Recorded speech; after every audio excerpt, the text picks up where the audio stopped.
I'm the Vice President of Operational Planning and Innovation. Today, my team leads and supports both market and system strategy around our greatest growth priorities. But prior to my current role, I had the opportunity to develop our community benefit and federal tax reporting program and lead the Triad Regions Foundation and Social Responsibility team. And that unique set of experiences is really what brings me here to talk to you about a topic I'm incredibly passionate about. In the future, I see Novant Health being a national philanthropic leader through the integration of our strategy and ultimately building a financial underpinning for the organization. So I want to talk to you today about three different things. One is, what is our current state with regards to the connectivity of operations in the foundation? Why is it really important to Novant? And how could it look in the future? So today, in any one market, you may see a foundation representative at a market meeting. You may see them at a capital allocation meeting. You may independently see them show up from here to there if a service line leader or a hospital calls to say, I think we have a project that foundation could fund. But there is not an enormous amount of consistency in how that integration happens across our footprint.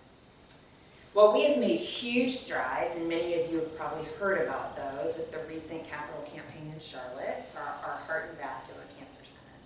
We have the ability to raise $30 million, which is 20% of the total project operating cost. However, that's only one small piece of what could be in the future. So today's highly reactive and somewhat unfocused structure needs to change. But why?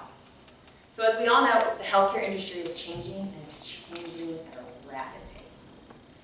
With expenses increasing, boomers aging out of private insurance, and aging infrastructure, as you heard Alicia share, as well as our shift to value, which is more focus on care coordination and more focus on the patient experience, philanthropy has a really unique opportunity to step into the organization and fund programs that we've never been able to fund in the past.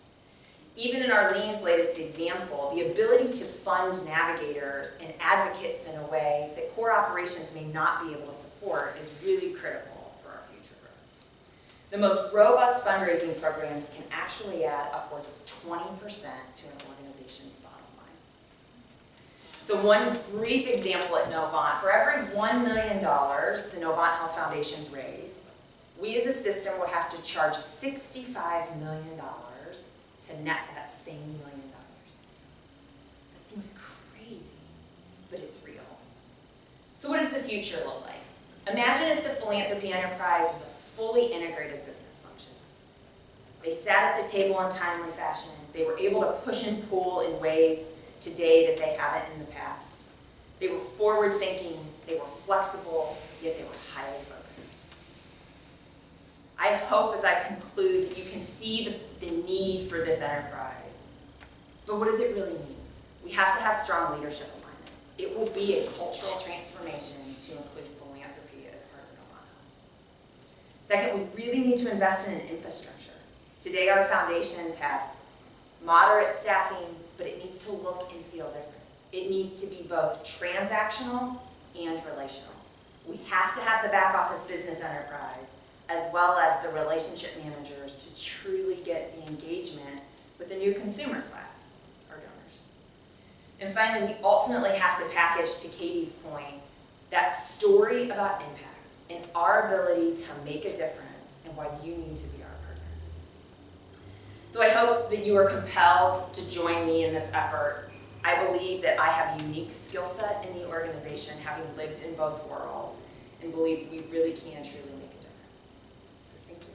I'm happy to take your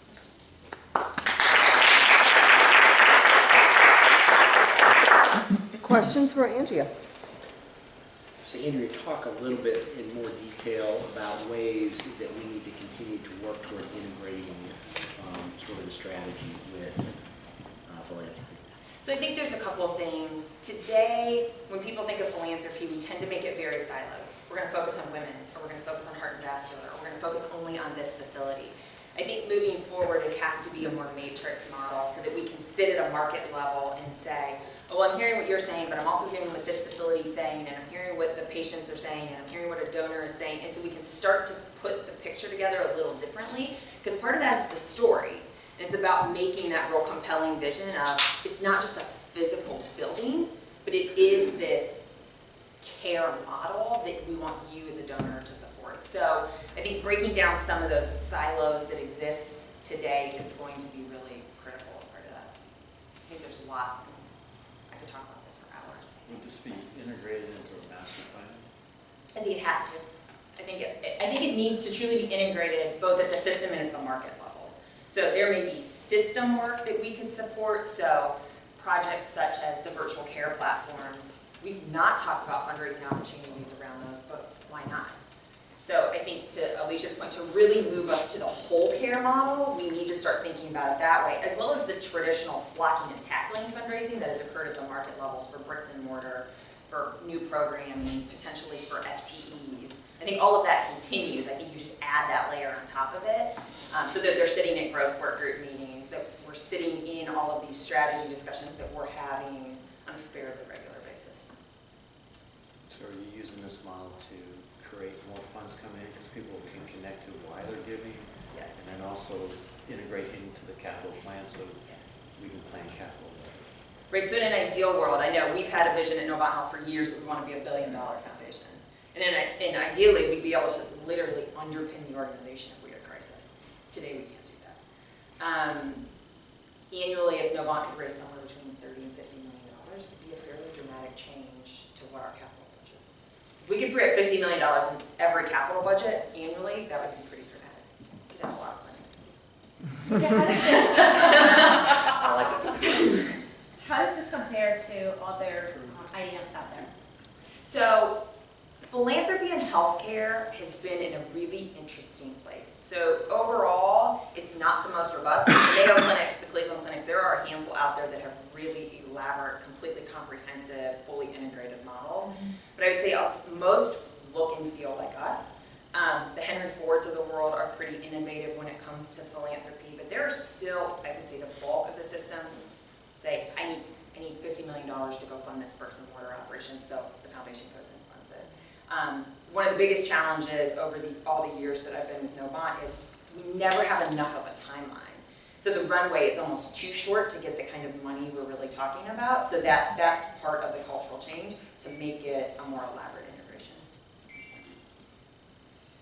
So, Andrea, let me ask you, can you talk a little bit more about your leadership alignment? The three components that would be required: leadership alignment, infrastructure, and impact and story.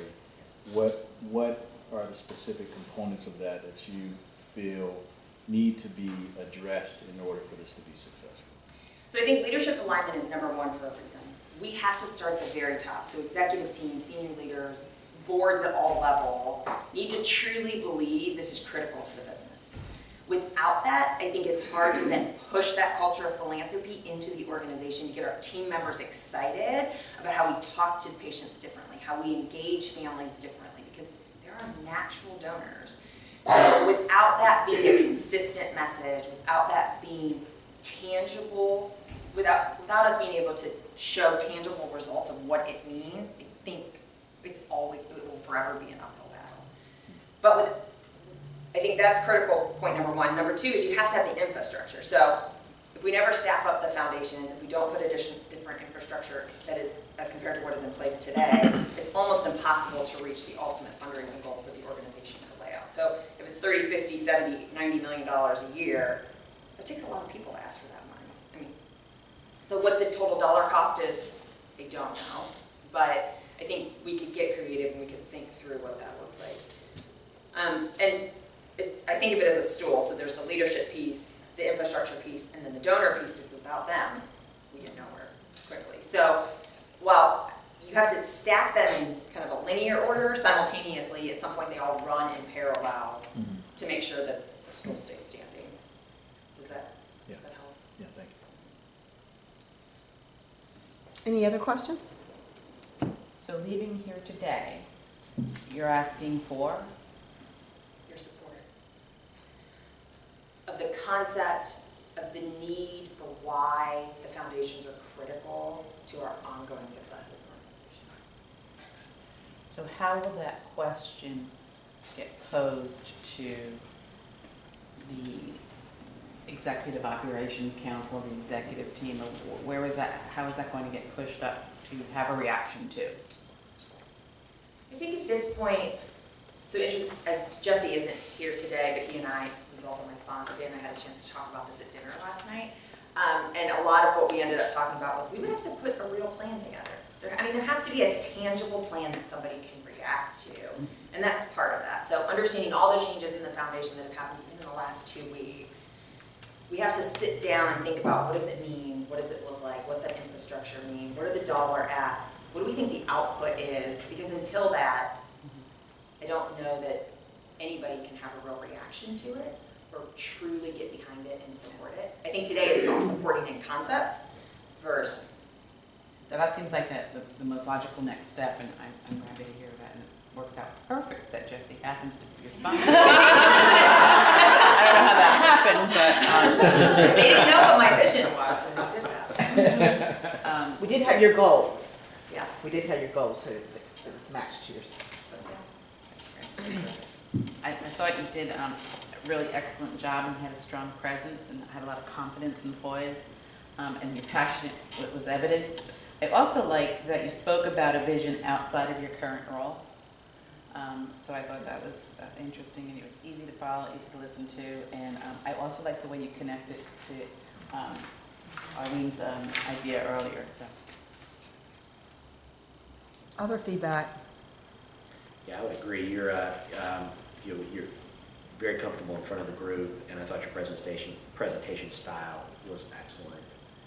I thought it was, you engaged us with your hand gestures, again, your pauses and all of that. I think the vision is very compelling, and I think it resonates with many of us in the room. I think Denise sort of hinted at sort of this earlier feedback, precision around the ask, and how important that is, because that really sets the context of what's happening. And increasingly, as you're trying to convey important ideas or get things moved forward in the organization, you're going to find that for all the senior leaders, constantly bombarded with lots of things and lots of distractions, spelling that out very clearly is always helpful. And I think it's not only helpful to us individually, I think it's helpful to you in terms of being able to be successful in moving your vision forward. I thought you used data very effectively to create a compelling picture of what it is and what the opportunity is and why we should be paying attention to what you have to say. I thought you had a very compelling vision. You had given it a lot of thought. I thought it was great. It's a privilege to work with you every day, and especially a privilege to be in the room to hear your presentation this morning. So, great use of the chunks of the presentation. I thought it was well organized. I heard Cedric mention the 3 pieces. I mean, it was easy to, you told us on the front end what you were going to tell us, and it was easy to follow that theme and those threads throughout the presentation. Loved your coming back to the why, so you had a clear answer for why this is important and how it would add value to the organization. So, great job. I like the fact that you described the why without having to say, this is the why. I mean, clearly understood the why very quickly. And then you mentioned too that you have passion about it. Then I don't think you needed to mention you have passion about it, because obviously you have passion about it. So that's pretty good. Good presentation. Yeah, I really felt like you have whether it's, my perception is you have a pulse of what the needs are in the organization. And it wasn't even about what you're presenting. You read the discussions that happened before you and could easily connect your story to those, and you use those as an asset in why this is important and why we need to act now. And so to me, that felt more compelling than anything else. And it's like, okay, what's next? Thank you. Yeah.